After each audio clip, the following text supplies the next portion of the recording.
అనుమానం. అనుమానం అనేది మనల్ని కాపాడేదేనా? లేదా నాశనం చేసేదా? మన జీవితంలో చిన్నగా పుట్టే భావం ఒకటి ఉంది. అదే పెరిగి రాక్షసంగా మారుతుంది. అదే అనుమానం. ఒక ప్రశ్న. నీ అనుమానం వల్ల నీవు ఎవరినైనా కోల్పోయావా? నీ అనుమానం వల్ల నీకు మనశ్శాంతి ఉందా? అనుమానం అంటే సాక్ష్యం లేకుండా భయపడటం కాదు. అర్థం లేకుండా ఆలోచనలో మునిగిపోవటం కాదు. అది మన మెదడులో పుట్టి మన హృదయంలో విషంలా చల్లుతుంది. ఒక చిన్న ఆలోచనతో మొదలవుతుంది. నిజం చెప్పట్లేదేమో, ఆమె నన్ను పట్టించుకోవట్లేదు లేదేమో. అదే ఆలోచన రోజు రోజుకు పెరిగి మన ఊహల్ని నిజాలుగా మార్చేస్తుంది.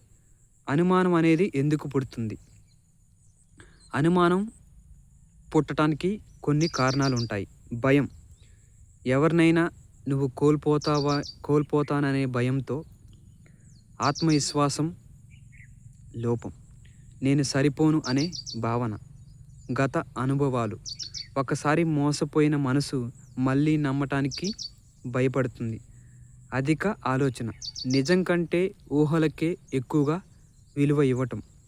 అనుమానం మన జీవితాన్ని ఎలా నాశనం చేస్తుంది? అనుమానం అనేది మనకు నిద్ర లేకుండా చేస్తుంది. నవ్వును మాయం చేస్తుంది. అనుబంధాలను విచ్ఛిన్నం చేస్తుంది. నువ్వు ప్రేమించిన వ్యక్తిని కూడా శత్రువులా చూపిస్తుంది. నిజం చెప్పినా నీవు నమ్మవు.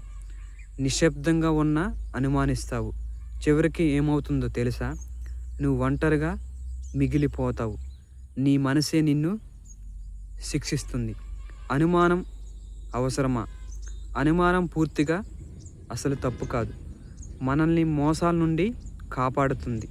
జాగ్రత్తగా ఉండమని చెబుతుంది. కానీ అవసరానికి మించి పెరిగితే అది జాగ్రత్త కాదు, జైలు. మనసుకు వేసుకున్న బంధనం. అనుమానం నుంచి నువ్వు బయటపడాలంటే మాట్లాడండి. మౌనం అనుమానానికి ఆహారం.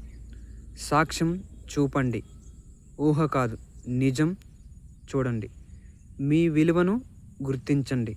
మీరు తక్కువ కాదు. అనుమానం అలా అనిపింపజేస్తుంది అంటే అన్నీ మీ నియంత్రణలో లేవని ఒప్పుకోండి. నమ్మకం లేకుండా ఏ బంధము నిలబడదు. అనుమానం ఉన్న చోట శాంతి అనేది ఉండదు. నమ్మకం ఉన్న చోట భయం నిలబడదు. మన జీవితాన్ని నాశనం చేసేది మన శత్రువు కాదు, మన అనుమానమే. ఒక్కసారి ఆలోచించండి.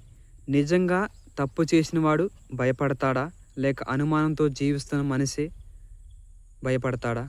ఈరోజు నుంచి నిర్ణయం తీసుకోండి. అనుమానాన్ని కాదు, నమ్మకానికి స్థానం ఇవ్వండి.